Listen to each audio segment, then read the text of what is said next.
प्यारे दोस्तों नमस्कार। आप सबका स्वागत है। और दोस्तों, अगर आप राजस्थान से हैं और हिंदी साहित्य में लेक्चरर के पद के लिए तैयारी कर रहे हैं तो ये सूचना आपके लिए है कि 350 पदों के लिए जो विज्ञप्ति आरपीएससी ने जारी कर दी है। लेकिन ये प्रश्न जो आप पढ़ रहे हैं वो सार्वभौमिक प्रश्न है। ये सभी परीक्षाओं के लिए है, चाहे आप किसी भी राज्य के हों। हिंदी साहित्य का इतिहास सब में समान रूप से पूछा जाता है। तो चलिए दोस्तों, बढ़ते हैं और हिंदी साहित्य के इतिहास की तैयारी करते हैं।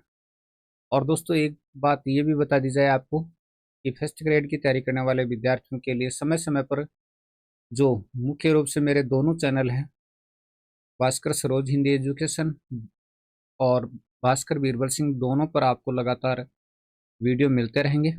तो आप परीक्षा तक इनको सब्सक्राइब कर लें तो ठीक है, बाद में चाहे आप अनसब्सक्राइब कर दें, क्योंकि अगर परीक्षा तक सब्सक्राइब कर लें तो आपको नोटिफिकेशन मिलता रहेगा। बस इतनी सी गुजारिश है, बाद में अनसब्सक्राइब कर देना, कोई बात नहीं। आचार्य रामचंद्र शुक्ल के अनुसार खड़ी बोली हिंदी में आचार्य रामचंद्र शुक्ल के अनुसार खड़ी बोली हिंदी में परिमार्जित लेखन करने वाले प्रथम लेखक का नाम बताइए। तो आचार्य रामचंद्र शुक्ल के अनुसार खड़ी बोली हिंदी में परिमार्जित लेखन करने वाले प्रथम लेखक का नाम राम प्रसाद निरंजनी है।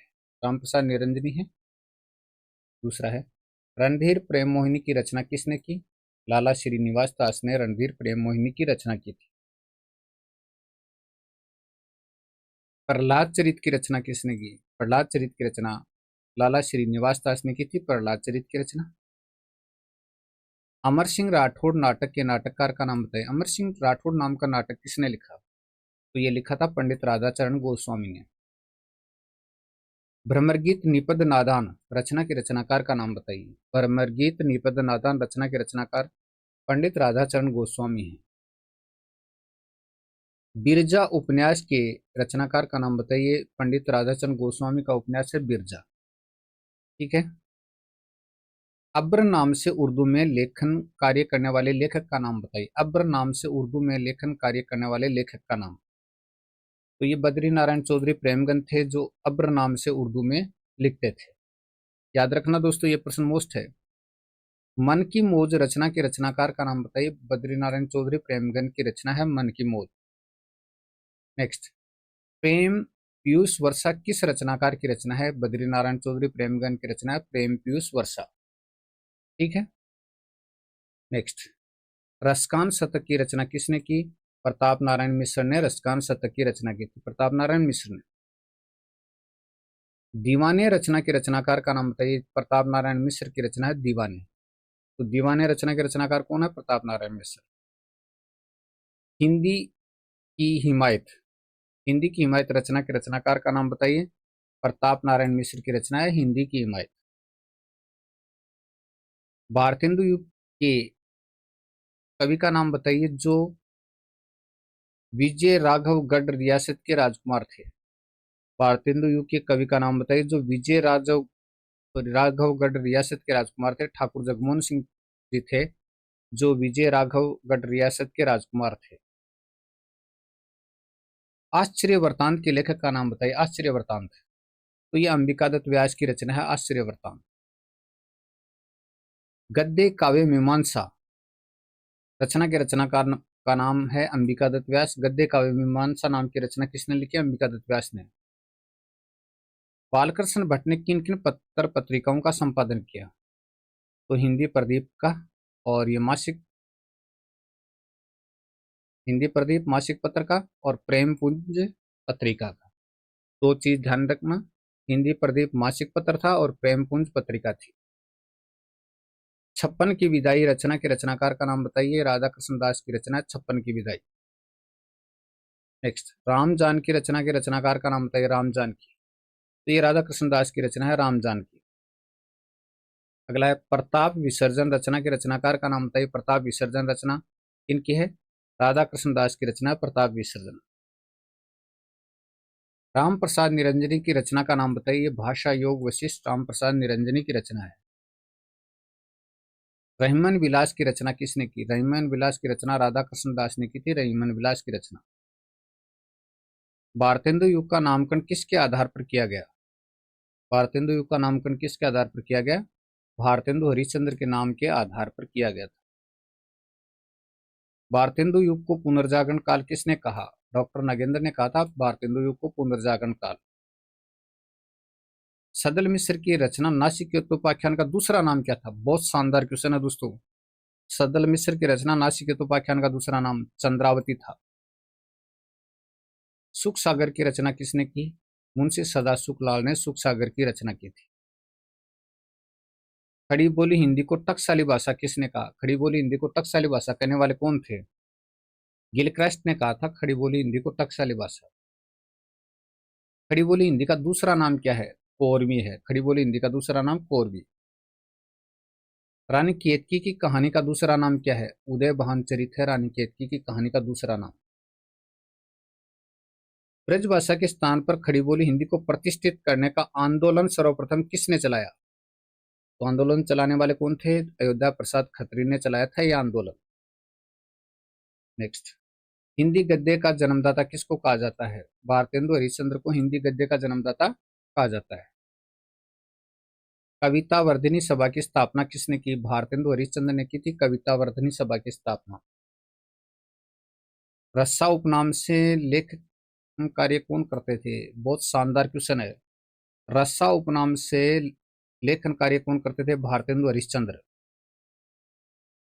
भारतेंदु जी का वैदिक हिंसा हिंसा न बहुती प्रहसन कब प्रकाशित हुआ? वैदिक हिंसा हिंसा न बहुती प्रहसन है और ये कब प्रकाशित हुआ?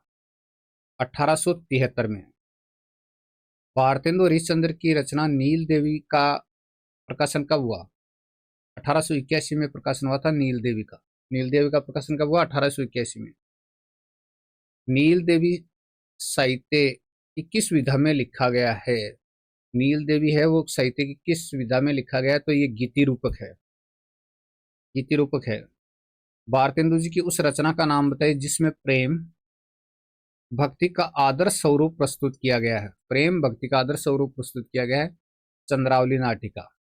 ठीक है। सत्य हरिश्चंद्र रचना के रचनाकार का नाम बताइए। सत्य हरिश्चंद्र रचना के रचनाकार भारतेंदु हरिश्चंद्र और 1875 में यह रचना प्रकाशित हुई। आनंद कादम्बिनी का संपादन कार्य किसने किया था? बद्री नारायण चौधरी प्रेमगन ने आनंद कादम्बिनी का संपादन कार्य किया था। बाल मुकुंद गुप्त के शिव शंभु के चिट्ठे और शिव शंभु के चिट्ठे खत और चिट्ठे नामक व्यंग्यात्मक लेख कौन से पत्र में छपते थे? तो शिव शंभु के चिट्ठे और खत और चिट्ठे भारत मित्र पत्र में छपते थे। ठीक है। खेल तमाशा किस रचनाकार की रचना है? बाल मुकुंद गुप्त की रचना है खेल तमाशा। केंटो वृत्तांत किस रचनाकार की अनुदित नाटक रचना है? केंटो वृत्तांत किस रचनाकार की अनुदित नाटक रचना है? बाबू तोताराम की है ये। ठीक है ना। लल्लू लाल ने प्रेम सागर की रचना कब की? 1810 में की थी प्रेम सागर की रचना। लाल चंद्रिका रचना के रचनाकार का नाम बताइए। लाल चंद्रिका ये लल्लू लाल जी की रचना है और नया प्रश्न है दोस्तों, ध्यान रखना। लल्लू लाल जी की लाल चंद्रिका का कहीं जिक्र भी नहीं होता है लेकिन रचना है। सभाविलास किसकी रचना है? ये भी लल्लू लाल जी की है। ठीक है ना। आपने शायद किताबों में नहीं पढ़ा है। सरस्वती पत्रिका जो कि मासिक पत्रिका थी उसका प्रकाशन कब से प्रारंभ हुआ? सरस्वती पत्रिका मासिक पत्रिका थी, ये ध्यान रखना। और इसका प्रकाशन 1900 में प्रारंभ हुआ था। जागरण सुधार काल के नाम से किस काल को जाना जाता है? जागरण सुधार काल के नाम से द्विवेदी युग को जाना जाता है जागरण सुधार काल के नाम से। नागरिक प्रचारणी त्रैमासिक पत्रिका का प्रकाशन किसने शुरू किया था? नागरिक प्रचारणी त्रैमासिक पत्रिका का प्रकाशन नागरिक प्रचारणी सभा काशी ने शुरू किया था। ठीक है। नागरिक प्रचारणी सभा काशी की स्थापना कब हुई? तो 1893 में हुई थी। 1893। 20वीं शताब्दी के प्रारंभिक काल को विश्व कोश आचार्य रामचंद्र शुक्ल ने किस पत्रिका को कहा है? 20वीं शताब्दी के प्रारंभिक काल का विश्वकोश आचार्य रामचंद्र शुक्ल ने किस पत्रिका को कहा है? प्रारंभिक काल का विश्वकोश सरस्वती पत्रिका को कहा है। ये बहुत ही शानदार प्रश्न है। 20वीं शताब्दी के प्रारंभिक काल का विश्वकोश आचार्य रामचंद्र शुक्ल ने किस पत्रिका को कहा? सरस्वती पत्रिका को। संपत्ति शास्त्र किस रचनाकार की रचना? आचार्य महावीर प्रसाद द्विवेदी की रचना है संपत्ति शास्त्र। महिला मोद रचना के रचनाकार का नाम बताइए। महिला मोद रचना किनकी है?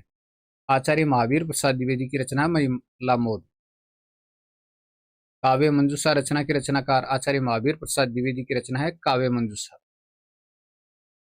महावीर प्रसाद द्विवेदी ने सरस्वती पत्रिका का संपादन कब से कब तक किया? 1903 से 1920 तक उन्होंने सरस्वती पत्रिका का संपादन किया था। ठीक है। आचार्य महावीर प्रसाद द्विवेदी की अर्थशास्त्र संबंधी पुस्तक का नाम बताइए। अर्थशास्त्र संबंधी पुस्तक कौन सी है? संपत्ति शास्त्र है। स्वदेश संगीत मुक्तक काव्य के रचनाकार का नाम बताइए। स्वदेश संगीत मुक्तक काव्य के रचनाकार श्री मैथिलीशरण गुप्त है। मैथिलीशरण गुप्त का नहुस काव्य कब प्रकाशित हुआ? नहुस नाम का नाटक एक दूसरा भी है जो गोपाल चंद्र गिरधरदास द्वारा विरचित है और हिंदी का पहला नाटक माना जाता है, मौलिक नाटक। ठीक है, लेकिन ये नहुस काव्य है और इस मैथिलीशरण गुप्त की रचना है दूसरा, और 1940 में प्रकाशित हुआ था। मैथिलीशरण गुप्त का साकेत महाकाव्य कब प्रकाशित हुआ? 1931 में प्रकाशित हुआ था साकेत। याद रखना दोस्तों। मैथिलीशरण गुप्त का यशोधरा नामक काव्य कब प्रकाशित हुआ? तो ये 1932 में प्रकाशित हुआ था। यहां पर थोड़ा सा करेक्शन कर लीजिएगा, 1932 में। ठीक है। कुणाल गीत रचना के रचनाकार का नाम बताइए। कुणाल गीत रचना के रचनाकार मैथिलीशरण गुप्त की रचना है। 1942 में इसका प्रकाशन हुआ था। मैथिलीशरण गुप्त जी की रचनाओं में अगर हम गूगल पर सर्च करेंगे तो भिन्नता नजर आएगी प्रकाशन में, क्योंकि इनकी खुद की प्रेस थी और उन्हीं में जो प्रकाशित रचनाएं हुई वही प्रकाशन तिथि मानी जाती है। मैथिलीशरण गुप्त की प्रथम कविता का नाम बताइए जो सरस्वती पत्रिका में छपी थी। हेमंत। उस कविता का नाम क्या है? हेमंत है। मैथिलीशरण गुप्त जी की प्रथम कविता हेमंत थी। कबीर कुंडल नामक रचना के रचनाकार का नाम बताइए। कबीर कुंडल नाम की रचना किसने लिखी थी? अयोध्या सिंह उपाध्याय हरिओद ने लिखी थी कबीर कुंडल नाम की रचना। अयोध्या सिंह उपाध्याय हरिओद ने राधा को लोक नायिका के रूप में किस काव्य में चित्रित किया है? लोक नायिका के रूप में प्रिय प्रवास में चित्रित किया है, लोक नायिका के रूप में। प्रकृति के उपासक कवि के रूप में किसको जाना जाता है? प्रकृति के उपासक कवि के रूप में। प्रकृति का सुकुमार कवि नहीं है, यहाँ उपासक कवि है, श्रीधर पाठक को माना जाता है। खड़ी बोली हिंदी का प्रथम कवि किसको माना जाता है? श्रीधर पाठक को माना जाता है खड़ी बोली हिंदी का प्रथम कवि। एकांतवासी योगी किसकी रचना है? श्रीधर पाठक की रचना है एकांतवासी योगी। खड़ी बोली का प्रथम महाकाव्य किसको माना जाता है? खड़ी बोली का प्रथम महाकाव्य तो ये माना जाता है प्रिय प्रवास को। अयोध्या सिंह उपाध्याय हरिओद की रचना रस कलश की भाषा कौन सी है? रस कलश की भाषा कौन सी है? ब्रज भाषा है रस कलश की। तो रस कलश की भाषा कौन सी है? ब्रज भाषा है। मिलन जिसका प्रकाशन 1917, सौपन का प्रकाशन 1929, पत्रिका 1920। रचनाओं के रचनाकार का नाम बताइए। सौपन में याद आएगा तो मिलन का 1917, सौपन का 1929, पत्रिका 1920। रचनाओं के रचनाकार कौन थे? ये रचनाकार थे रामनरेश त्रिपाठी। और दोस्तों ये तीनों काल्पनिक महाकाव्य हैं। इनका कथानक है वो कल्पना पर आधारित है, पौराणिक या ऐतिहासिक नहीं है। और हिंदी में काल्पनिक जो खंडकाव्य लिखने वाले कौन थे? काल्पनिक खंडकाव्य लिखने वाले रामनरेश त्रिपाठी थे। तो तीनों के तीनों क्या है? काल्पनिक खंडकाव्य हैं। और काल्पनिक खंडकाव्य होने के कारण से जो इनका कथानक है वो काल्पनिक है। ठीक है ना, ये ध्यान में रखना। रामनरेश त्रिपाठी की फुटकल कविताओं के संग्रह का नाम बताइए। तो ये मानसी है और कई बार परीक्षाओं में पूछा गया प्रश्न है। रामनरेश त्रिपाठी की विभिन्न भाषाओं में संकलित कविताओं व लोकगीतों के संग्रह का क्या नाम है? ये प्रश्न भी परीक्षा में पूछा गया है। तो इसका नाम है कविता कौमुदी। ठीक है, तो आज की वीडियो में इतना ही। वीडियो आपको कैसा लगा? अच्छा लगा तो कमेंट कर दीजिएगा, नहीं तो कोई बात नहीं।